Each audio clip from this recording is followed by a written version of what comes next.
Queste dunque le posizioni in campo. Se però la politica è in subbuglio non va certo meglio per l'economia, perché secondo i dati di Unioncamere presentati oggi a Treviso il PIL del Veneto nel 2012 si ridurrà dell'1,5%, innescando la recessione. La crescita è stata modesta nel 2011, soltanto lo 0,6%, e da Padova intanto i radicali oggi hanno lanciato un appello al governo per aiutare le imprese che sono sempre più in crisi.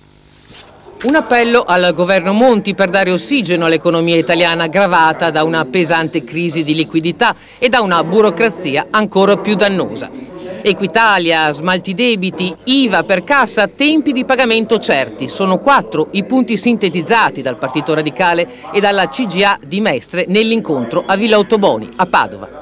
Tra le varie promesse d'emergenza, questa è quella che sicuramente da una parte rispetta la legge e dall'altra è quella che consente a aziende piccole ma sane di non chiudere e quindi di continuare ad essere, oltre che fornitrice di prodotti, anche fornitrice di posti di lavoro. Fisicamente quando la presenterete al governo? No, l'appello adesso vediamo il numero di firme, ne faremo anche un'azione parlamentare che credo possa andare anche di pari passo. Sento dire che oggi il Consiglio dei Ministri ha varato il decreto sviluppo, quindi può avere anche una discussione quasi congiunta, quindi penso che dall'inizio di settimana prossima si può avviare questa iniziativa che, ripeto, può essere discussa nel decreto sviluppo così come ci sarà presentato.